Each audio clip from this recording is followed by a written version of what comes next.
Good morning. कल हम लोगों ने कूलम्ब्स लॉ के बेस पे सुपरपोजिशन प्रिंसिपल पढ़ा था। वेक्टर एडिशन की बात की थी कि अगर बहुत सारे चार्ज होंगे तो एक पर्टिकुलर चार्ज पे हम फोर्स कैसे कैलकुलेट करेंगे।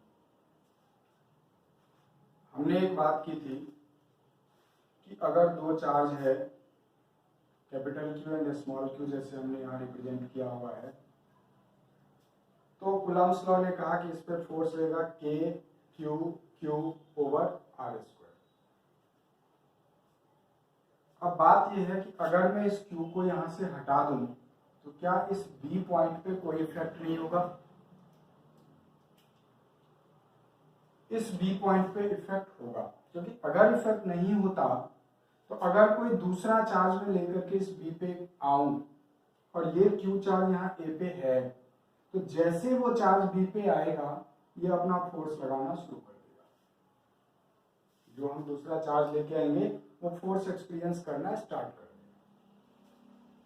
जैसे जैसे हम उसको पास लाएंगे फोर्स बढ़ता जाएगा, जैसे जैसे हम दूर लेके जाएंगे फोर्स कम होता जाएगा। एक सर्टेन डिस्टेंस के बाद फोर्स नेग्लिजिबल हो जाएगा, जीरो नहीं होगा बट नेग्लिजिबल हो जाएगा जब आर को हम इंफिनिटी तक लेके जाएंगे। तो ऐसा क्या है इस बी पॉइंट पे कि ये चार्ज अगर है तब भी बी पॉइंट पे एक इफेक्ट क्रिएट कर रहा है ये, और ये चार्ज नहीं है तब भी बी पॉइंट पे ये इफेक्ट क्रिएट कर रहा है। तो वो जो कॉज है, वो जो चीज है, that is basically called electric field intensity. तो आज हम उसी के बारे में बात करेंगे। सबसे पहली बात हमारे पास यहाँ पे है इलेक्ट्रिक फील्ड। इलेक्ट्रिक फील्ड का सिंपल मतलब हुआ space around a charge wherever it can attract or repel another charge। एक चार्ज के चारों तरफ का वो स्पेस जहां तक वो किसी दूसरे चार्ज को अट्रैक्ट या रिपेल कर सकता है उसे हम इलेक्ट्रिक फील्ड कहेंगे। अब बात करते हैं इलेक्ट्रिक फील्ड इंटेंसिटी की। तो इलेक्ट्रिक फील्ड इंटेंसिटी का मतलब हुआ कि force experienced by a test charge at a point due to presence of a source charge called electric field intensity at that point। हमने अभी कहा कि चार्ज के अगर मान लो ये हमारा एक चार्ज है तो इस चार्ज के सराउंडिंग में चारों तरफ जो स्पेस है जहां तक ये किसी दूसरे चार्ज को अट्रैक्ट या रिपेल कर सकता है, that space is called electric field. अब इस फील्ड के अंदर अगर हम कोई चार्ज प्लेस करते हैं तो इस चार्ज पे जितना फोर्स ये चार्ज लगाएगा that is called its electric field at this point. जैसे P पॉइंट पे हमने Q2 रखा हुआ है, R पॉइंट पे हमने Q1 रखा हुआ है, तो यहाँ का P पॉइंट का जो फील्ड होगा वो होगा फोर्स अपॉन Q2 और R पॉइंट का जो फील्ड होगा वो होगा force upon Q1। That is हम क्या कह रहे हैं कि फील्ड के अंदर किसी भी पॉइंट पे कोई टेस्ट चार्ज जितना फोर्स एक्सपीरियंस करेगा that force is called what? Electric field intensity at that point. That means different different point पे डिफरेंट डिफरेंट इंटेंसिटी होगी। जब हम इलेक्ट्रिक फील्ड इंटेंसिटी की काउंटिंग करेंगे तो यहां पर हमने दो वर्ड यूज किए। एक हमने कहा टेस्ट चार्ज और दूसरा हमने कहा सोर्स चार्ज। जब पेयर ऑफ चार्ज हमारे पास है तो इसमें से भी कोई सा भी एक टेस्ट चार्ज हो सकता है, कोई सा भी एक सोर्स चार्ज हो सकता है। लेकिन बात है कि अगर हमसे कहा गया कि फील्ड एट बी पे फील्ड निकालना है तो बी पे जो चार्ज है वो टेस्ट चार्ज कहलाएगा। ये क्या कहलाएगा? Test charge. और जिसकी वजह से फील्ड निकाल रहे हैं वो क्या कहलाएगा? Source charge. ये कहलाएगा सोर्स चार्ज। तो बी पॉइंट पे फील्ड कितना होगा? क्यू की वजह से बी पॉइंट पे जितना फोर्स लगेगा that divided by test charge. Test charge का जो मैग्नीट्यूड होता है वो हम नेग्लिजिबल मानते हैं, तो हम यहां पर लगाते हैं लिमिट क्यू टेंड्स टू 0। ये 0 नहीं होगा बट नेग्लिजिबली स्मॉल होगा। तो E इक्वल टू, इसी को हम मैथमेटिकली लिख सकते हैं E equal to F upon Q. According to Coulomb's law F B कितना हो जाएगा, एफ बी हो जाएगा k q q over r square और अपॉन क्यू, क्यू से क्यू कैंसिल हो जाएगा, फील्ड आ जाएगा k q over r square. इसी को वेक्टर फॉर्म में लिखेंगे तो k q over r square unit vector r, या हम यूं कहें कि F equal to q E, F equal to q E. अगर हम कहते हैं कि Q इक्वल टू 1 है तो फोर्स हो जाएगा फील्ड इंटेंसिटी के बराबर। अब यहां पर हमने क्या किया, A पॉइंट पे जो चार्ज है उसे सोर्स माना और B पॉइंट के चार्ज को टेस्ट चार्ज माना, तो B पॉइंट पे हमने फील्ड निकाल दिया के क्यू बाय आर स्क्वायर। अब उल्टा करो, इसको सोर्स चार्ज मान लेते हैं और इसको टेस्ट चार्ज मान लेते हैं। हमसे कहा गया ए पे फील्ड निकालो, तो ए पे फील्ड निकालो तो ये बन जाएगा टेस्ट चार्ज और ये बन जाएगा सोर्स चार्ज। तो इस कंडीशन में ए पे फील्ड कितना आ जाएगा, k Q upon r square.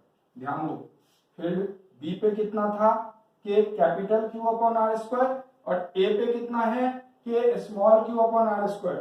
Both field are not equal, दोनों फील्ड डिफरेंट है। लेकिन अगर आप कूलम्ब्स लॉ लगाएंगे, ए पे फोर्स निकालें और बी पे फोर्स निकालें, दोनों फोर्स का मैग्नीट्यूड सेम आएगा। तो एक बात क्या क्लियर हुई कि अगर दोनों चार्ज डिफरेंट है, अगर दोनों चार्ज डिफरेंट है तो उस कंडीशन में कूलम्बिक फोर्स का मैग्नीट्यूड तो सेम होगा बट फील्ड का मैग्नीट्यूड डिफरेंट होगा, फील्ड का मैग्नीट्यूड सेम नहीं होगा। तो कुछ मेन पॉइंट फील्ड के बारे में। सबसे पहली बात, फील्ड क्या है, फील्ड है फोर्स पर यूनिट चार्ज, और वो जो टेस्ट चार्ज है वो नेग्लिजिबली स्मॉल होना चाहिए, that is limit q tends to 0। दूसरी बात, अगर हम कहते हैं q इक्वल टू 1 तो फोर्स इक्वल हो जाएगा इलेक्ट्रिक फील्ड इंटेंसिटी। तीसरी बात, जो electric field intensity source charge जो है उस पे डिपेंड करेगा, बट जो टेस्ट चार्ज है उससे इंडिपेंडेंट होगा। Electric field intensity independent from charge small q. Test charge का जो मैग्नीट्यूड है उससे इलेक्ट्रिक फील्ड इंटेंसिटी पे कोई इफेक्ट नहीं पड़ेगा। टेस्ट चार्ज को हम ऑलवेज यूनिट पॉजिटिव चार्ज मानेंगे। Electric field exist at every point in 3 dimension. हम देख रहे हैं कि इससे सर्टेन डिस्टेंस पे हमने एक स्फेरिकल सरफेस बनाया, हर पॉइंट पे हमने कहा कि फील्ड किस पे डिपेंड करेगा, क्यू पे डिपेंड नहीं करेगा, सिर्फ किस पे डिपेंड करेगा, आर पे डिपेंड करेगा, पोजीशन पे डिपेंड करेगा। तो अगर हम इस क्यू का पोजीशन चेंज करेंगे तो फील्ड चेंज होगा, अगर क्यू का पोजीशन चेंज नहीं करेंगे, अगर हमने डिस्टेंस सेम रखना है तो इस कंडीशन में हर पॉइंट पर फील्ड क्या होगा, सेम होगा। अगर पॉजिटिव चार्ज है तो फील्ड का डायरेक्शन क्या होगा। अब यहां पर हम एक काम कर सकते हैं, मान लो ये एक पॉजिटिव चार्ज है, ये एक टेस्ट चार्ज है, तो ये भी पॉजिटिव ये भी पॉजिटिव, ये क्या करेगा, इसको रिपेल करेगा। और अगर हम कहते हैं कि सोर्स चार्ज निगेटिव है और ये हमारा टेस्ट चार्ज है, तो ये निगेटिव चार्ज इस पॉजिटिव चार्ज को अपनी तरफ अट्रैक्ट करेगा। तो दैट मीन्स व्हाट, कि अगर पॉजिटिव चार्ज है, अगर ये हमारा Q है, सोर्स चार्ज है, पॉजिटिव चार्ज है, तो पॉजिटिव चार्ज में फील्ड किधर जा रहा है, आउटवर्ड। पॉजिटिव चार्ज में फील्ड किधर जा रहा है, आउटवर्ड। और आउटवर्ड भी कैसा, रेडियली। दैट मीन्स जिस पॉइंट से ये बाहर निकल रहा है उस पॉइंट पे ये क्या होगा, परपेंडिकुलर। इसी तरह अगर ये नेगेटिव चार्ज है तो हम क्या देख रहे हैं कि फील्ड क्या आ रहा है, इनवर्ड। फील्ड क्या आ रहा है, इनवर्ड, और वो भी कैसा, रेडियली। दैट इज यहां भी क्या होगा, 90 डिग्री का एंगल बनेगा। तो पॉजिटिव सोर्स चार्ज अगर है तो फील्ड किधर होगा, रेडियली आउटवर्ड, और निगेटिव अगर है तो फील्ड किधर होगा, रेडियली इनवर्ड। एक्सप्रेशन कह रहा है कि field is inversely proportional to r square. इसका मतलब क्या हुआ कि अगर डिस्टेंस सेम होगा तो क्यू से जो डिस्टेंस होंगे पॉइंट्स के, उनके मैग्नीट्यूड क्या होंगे, फील्ड के सेम होंगे। दैट मीन्स इसका सिमेट्री कैसी होगी, ये it is spherical symmetry. Since field को हमने डिफाइन किया force per unit test charge and force is a vector quantity, so field also is a vector quantity. और हमने कल प्रिंसिपल ऑफ सुपरपोजिशन फोर्स के लिए यूज किया था, तो सेम मैनर में हम प्रिंसिपल ऑफ सुपरपोजिशन फील्ड के लिए भी यूज करेंगे। तो नेट फील्ड जो होगा नंबर ऑफ चार्जेस की वजह से वो कितना हो जाएगा, E1 plus E2 plus so on En vectorial sum. अगर हम फील्ड के फिजिकल सिग्निफिकेंस की बात करें तो इलेक्ट्रोस्टैटिक्स में हम पढ़ते हैं चार्ज इन रेस्ट। तो चार्ज इन रेस्ट में जो मेजरेबल क्वांटिटी होता है दैट इज कूलम्बिक फोर्स। तो इलेक्ट्रोस्टैटिक्स के अंदर इन जनरल फिजिकल सिग्निफिकेंस हम काउंट नहीं करते हैं फील्ड का, बट जब वही चार्ज मोशन में आता है, जब वही चार्ज एक्सेलरेट होता है, जब इलेक्ट्रोमैग्नेटिक फील्ड क्रिएट होता है, वहां पर फील्ड का बहुत बड़ा फिजिकल सिग्निफिकेंस है। जहां पर भी टाइम डिले क्वांटिटी होगा, जहां पर टाइम के रिस्पेक्ट में क्वांटिटी होगा, वहां पर फील्ड काउंट होगा। That is it's physical significance observed in electromagnetic field. Thank you.